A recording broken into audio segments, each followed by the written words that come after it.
Hey guys, welcome back to the channel, and in this video I want to tackle how to become a jazz guitarist for all levels. So it's pretty simple. You may be watching this and coming from more of a rock or blues background, or you may even have classical training and or you're just a folk campfire strummer. In this video I want to address from a baseline perspective and how to get better at performing jazz, whether it is to know what you have to practice in order to improve and get better in that genre, because a lot of people that come to me for the teaching and coaching, they hit this roadblock, they hit this wall of trying to play jazz, perform jazz, learn the standards, do the improv. It's a lot of work, it's a language, right? So whether you want to get better and know how to improve, or if you want to play for yourself, or if you want to play for an audience or with people, i.e. showing up at a jam session and hold your own, this is exactly what we're going to do in this video. And I'll show you the three main things that you have to do. So let's get going.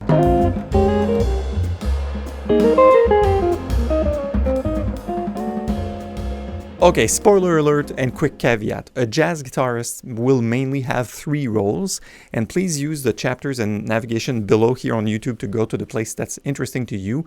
Ultimately, you should be able to do the three roles at a very cursory basic level before calling yourself a jazz guitarist, if you will. So the first role is pretty simple, is of accompanist, meaning you will be the rhythm player, meaning you will provide harmony and chords to people playing with you. So for instance, going like this.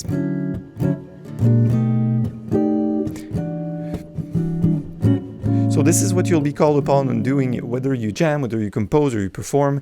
Playing harmony, playing chords on piano or guitar is one of the main things that constitutes a band. So number one. Number two, as a jazz guitarist, the role will be to play melodic fragments or themes, or we would call it chord melody, meaning that we will perform the notes or the melodies of the song, typically at the beginning, at the end. So they say head in and head out. So that could be a chord melody that you wrote. It could be a miniature arrangement. It could be a bebop head. It could be just single lines. It could be any sorts of things. So that's another role a jazz guitarist has to fulfill when they play jazz, right?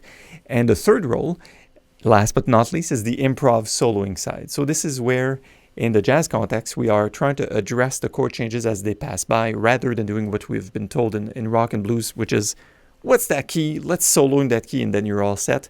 Jazz is a bit fancier than this. So again, to recap, in the present video, I will address these three key roles, and I would highly suggest that you become versatile in being able to switch these three roles and do at least a minimal amount of effort in all three.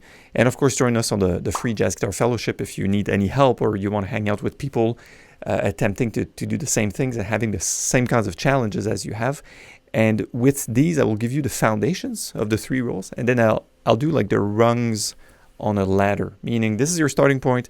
This is where you should go next. This is where you should go next. And here's what professional musicians are doing. Ready? Let's get going. All right. The accompanist role, the comping role, is the first and sometimes often overlooked role a jazz guitarist should have. Meaning, if you show up to a jam, it's cool that you know all the fancy scales and inversions, but ultimately, can you be playing behind this sax solo for 8 choruses in a row? And can you accompany that singer singing the melody to All of Me? And can you comp for blues during a bass solo, right? Those are the roles that the things that we're expected to do as a comper.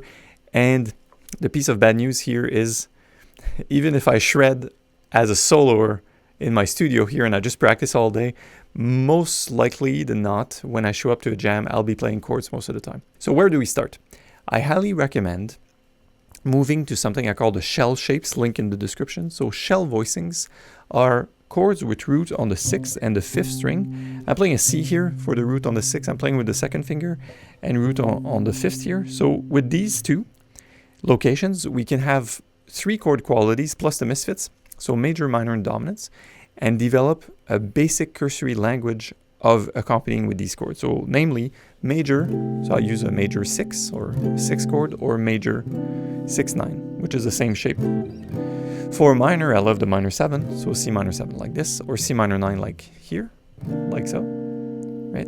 And for dominance, I love to start with the 13th here, and then with the 9th. There are others, namely we would do the C diminished 7, we do the C minor 7 flat 5, and other kind of weird chords, but with that, we could play at least 80% of the progressions. So that's sort of the first leg. This would be like step A, 1A of learning how to play jazz proficiently. Step 1B would be to have a number of key rhythms, which also link in description, which I recommend you start with something like the Charlestons or the 4 on the floor. For instance, if I have a C6 I'm playing for a bar, I could either comp it like this, 1, 2, 3, 4, 1, 2, 3, 4, right? Or I could comp it something like this, 1, 2, 3, 4, 1, 2, 3, 4, 1, 2, 3, 4. That's a basic Charleston. First one's called 4 on the floor, this one is called Charleston. Equipped with those staple shapes, you could play mostly all chord qualities found in a lot of the standards and implement them in real time, right?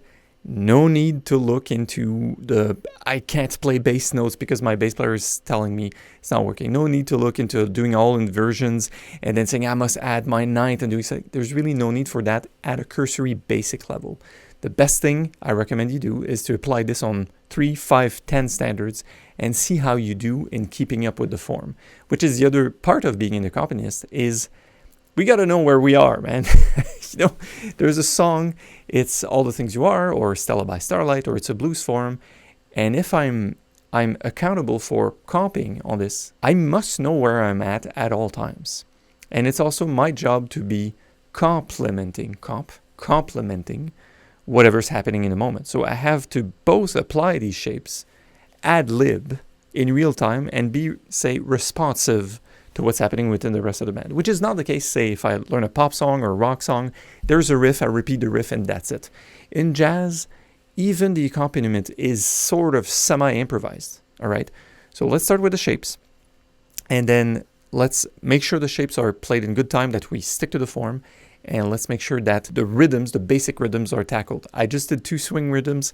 You can go in a rabbit hole of bossa nova and Latin rhythms, which I highly recommend you do, or dig into the 3/4 like waltz feel. This is a fantastic world to discover in and of its own. But here, in a nutshell, is going become a pretty good comper in order to call yourself a jazz guitarist. That's really the first thing to do. And now that's a cursory level of being a jazz accompanist. Now, another layer to becoming a jazz accompanist is, of course, as I mentioned, tackling basic progressions. So if I'm doing a standard, I'm playing a standard accompanying with these shapes, then I will need to switch to the right shape in time. And I will also need to have a good sense of rhythm and also be responsive and make sure I don't fumble with my fingers, all right? So that's sort of taken for granted. I'll play you, say, the first 8 bars of Stella by Starlight with a Charleston rhythm. You ready? 1, 2, 3, 4. That's E minor 7 flat 5, A7 flat 13, C minor 7 to an F9, F minor 9, 1, 2, 3, 4, E flat major 7. Okay, so assuming you can do this, and now you're sort of getting bored with that, the next rung up would be to start looking into chords that don't have that root.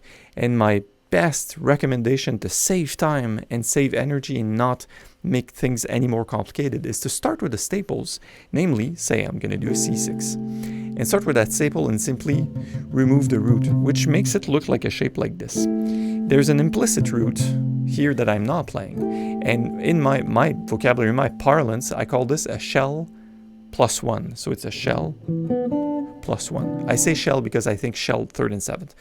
So now I'm playing on the D, G, and B string, and I can do this in both locations for my C major, and then I can also do a shell plus 2, which means I can add the top string now, this guy or this guy. So there's a wealth of 3 and 4 note voicings that are simply a consequence of the way I played the shells, which is the staples. I'm sorry, my bad. So that's that simple consequence. So going into that avenue, it's a great place to be if you want to fulfill your role as an accompanist without making things too complicated. Because of course we all have seen the Barry Harris stuff, right?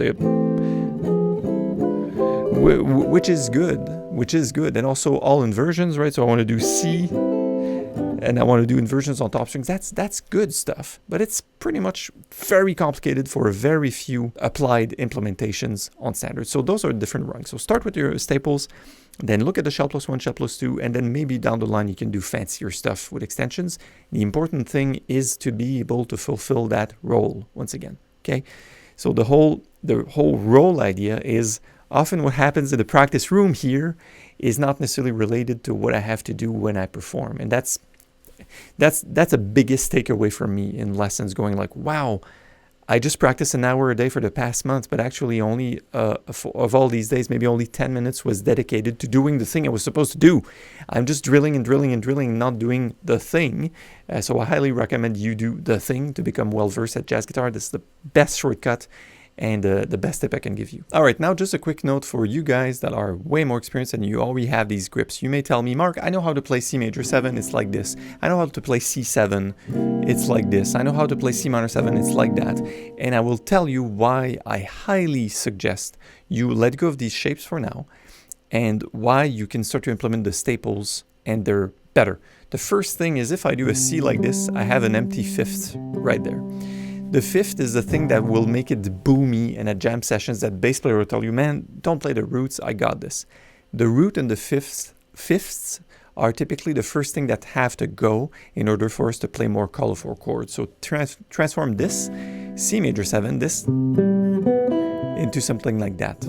It's softer, you don't have a fifth, and it's going to have you play roots on the second finger, which is something that's often lacking in people I start to work with. So root, second finger, you eradicate the fifth and you open up for possibilities of more colors, right? And that possibility is also the stuff that's coming after with what I call shell plus 1, shell plus 2 without the roots. So getting away from that shape and doing that shape is going to be a bunch of work, but you're going to be closer to becoming a real jazz guitarist if you do stuff like that, right? And then the second one, the minor 7, well, if you did that same story, you get these two notes that are pretty open and you don't really need an open fifth in your voicing. So transform this into a C minor 9, right? That's the best thing I can advise you to do because there you have a ninth and you don't even have a fifth. And again, you have more color and you're able to add stuff on the top strings later on and move these things around. And last one, the C dominant, well, this one is so bland. There's not even a ninth, there's no 13th. So if you want to do a dominant in jazz, go for your C9 or your C13 for that matter. Those are just way better chords because of all these reasons. So scratch that bar chord mentality and start using these staples for maximum effectiveness. Okay, let's dig into the second role a jazz guitarist is accountable for playing while jamming or playing with friends or even just performing. The second role is really playing a melody. If you're already a good accompanist, you may ask yourself like, yeah, but now I can just play the chords, I'm not really playing the song. That's it, we gotta play the tune. So the first basic level of this would be to play single notes, right? It would be to play, for instance, Autumn Leaves. That's pretty boring, right? And that's why jazz players will typically have a sort of a chord melody.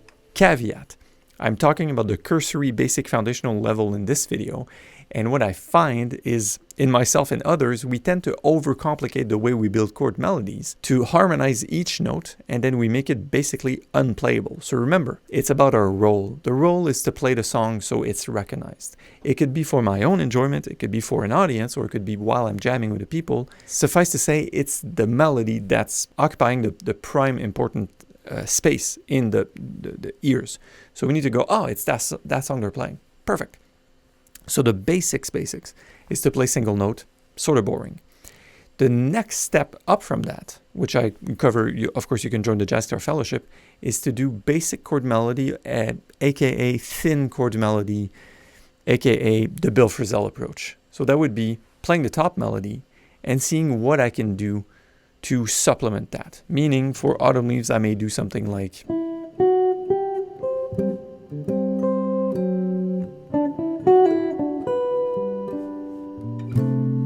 right? Or if it's in a lower octave.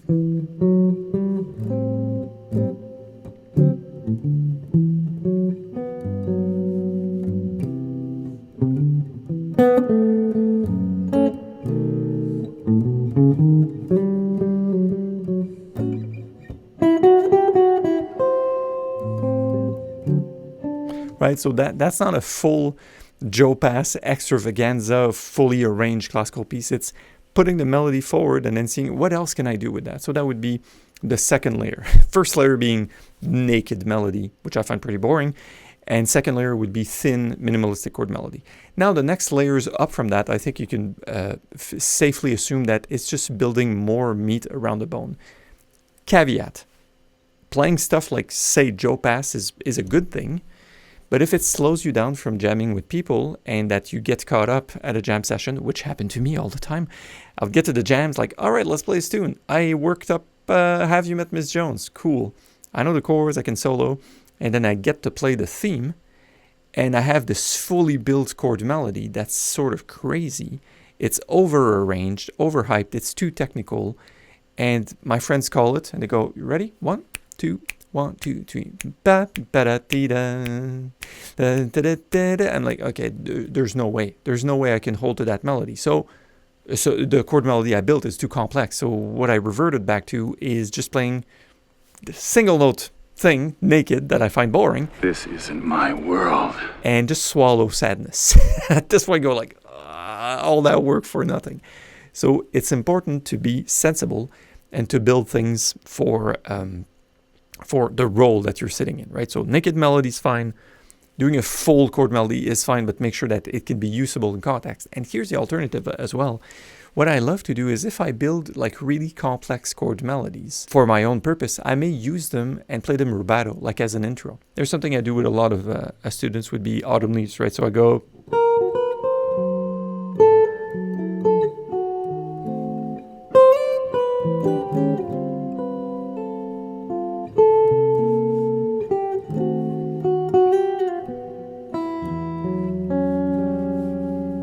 and then... right. So there's parts of the chord melodies I may do just slowly because I want to show off my chops, but it wouldn't necessarily fit while there's a full tempo. So that's the good caveat. So by all means, study chord melodies. Look at how other people have done it, like say Barry Galbraith and such, how Joe Pass has done it, and then build arrangements around it. By all means, remember your role. All right, your role is to be able to perform that melody.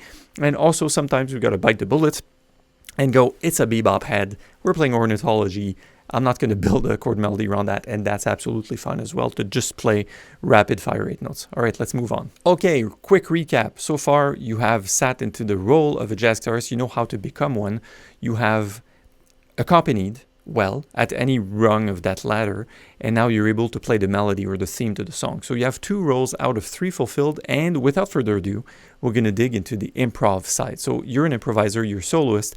If you're playing in a jazz, a trio or combo, or if you're going out to a jam, you'll be expected to solo at a relatively basic level.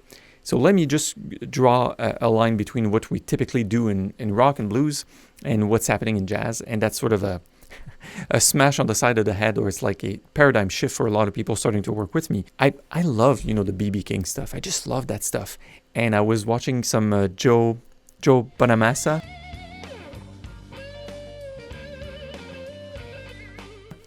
He's friggin' incredible. It's awesome. However, as awesome as it is, this approach of soloing, shredding blues and pentatonic ways like this would not be a tool that transitions well into soloing over chord progressions from jazz standards. And here's why. Jazz musicians will tend to think of each chord that passes by. And I often encounter a bunch of disbelief in the people I work with. They go like, no, it's not possible. Like, jazz musicians can't possibly think of every chord change. Yes, they do. Yes, they do. Sadly, right? So the vocabulary that's played is a mixture of what the musician hears, what's happening as far as chords, and switching the chords and the harmony as they go with their solos. So no longer can we just switch the lead guitar, switch on and go, it's an E, woohoo, let's go in solo. Although there's nothing wrong with that, and I love that stuff. The jazz side requires a different bit of an approach. So now people will ask me, all right, Mark, what's the cursory level? What's the first rung to that ladder? And typically, guitarists will be more fond of playing arpeggios. For instance, if we were doing Autumn Leaves again, they go, the first chord's A minor, right? So if I do if I do this arpeggio, I'm safe because I'm playing all of the notes of the chord. That's correct. If I do A minor 7, D9, D7, even a flat 9, okay, it's good. So each chord can be addressed by saying I'm going to only play the notes of the chord and therefore I'm safe. Good to get started, not the full picture, also not the best bang for your buck. So let me show you where I like to start my students and where I started myself. For the jazz stuff, I don't mean like the shredding stuff, and I used to play Steve Vai songs and Dream Theater stuff, which is awesome. But now it's like, well, we're playing Stella by Starlight, I have this cocktail gig. I can't do the Dream Theater stuff now. Although maybe I tried at some point, it didn't go so well. So when there's a chord that's happening, there's a slight shift in harmony, right? Especially at the point of chord change. So we have a chord here, and then there's beat 4, and then there's the next chord, and there's something that happens. The better I am at outlining this change, jazz musicians say chord changes. We really mean the change between one chord to the next. The better I'm at making this mirrored in my improv lines, the more my soloing will reflect the chords that are passing by. All right? This is more powerful than applying a correct chord, correct arpeggio for each chord, or applying a correct scale for each chord. And here's why. When I play the correct arpeggio, the chord has already happened. Meaning if it's autumn leaves, I go, the autumn leaves. There's no resolution happening, so there's no sense of forward motion, and it may be the reason why some of you guys send me emails or leave YouTube comments like, I'm doing what you're saying, Mark. Doesn't sound like jazz. That's why. It doesn't sound like jazz because we are not outlining what's happening from one chord to the next. That's the best bang for your buck. Write a sticky, put it on the wall, write it on your fridge, like put it everywhere. If you can only resolve to a target note into the next chord, you will make your first steps into jazz improvisation, and hopefully it's going to become addictive in a very healthy way, and then you can become a really good jazz improviser with that first step. How do we do it? The best bang for your buck note to do on any standard, I'm doing autumn leaves now, we can switch gears and go to all the things there are, Stella by Starlight, is putting the third on beat 1, third degree. So if I'm playing an A minor 7, it's the autumn leaves, A, B, C, it's the melody, right? The autumn leaves. So what I will do is on each beat 1 of the bar, I will set up this third degree.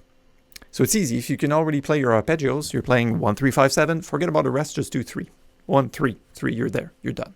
If you're used to playing scales, some of my guys go, they know the modes of the major scale. If you already know that, perfect. Do 1, 2, 3, 1, 2, 3, you're set. Okay? And it would sound something like this. A 1, a 2, autumn leaves now.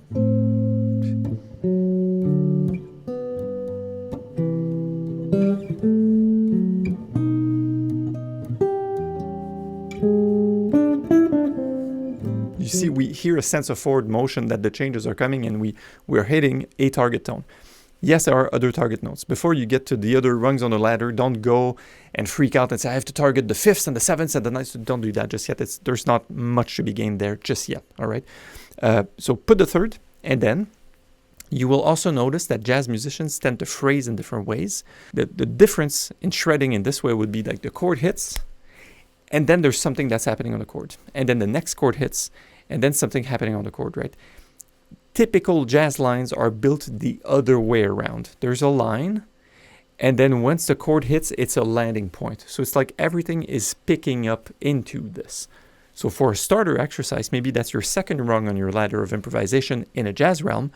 You can set up the third degree of each chord on beat 1, and then simply make your way there with approach notes into it. My favorite is 3 approach notes from above, namely, as an example, a 1, a 2, a 1, 2, 3, 4, 1, 2, 3, 4, 1.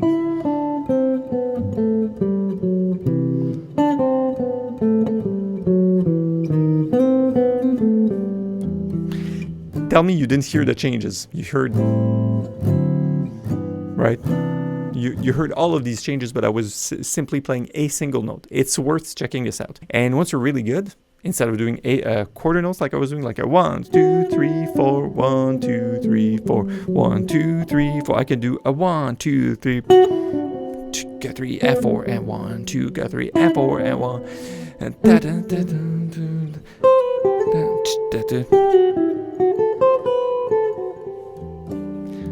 Right? Tell me again you didn't hear these changes. Yeah. So that's the first basic formula. So at first, step 0 is like throw out the scales and the arpeggios, everything you know.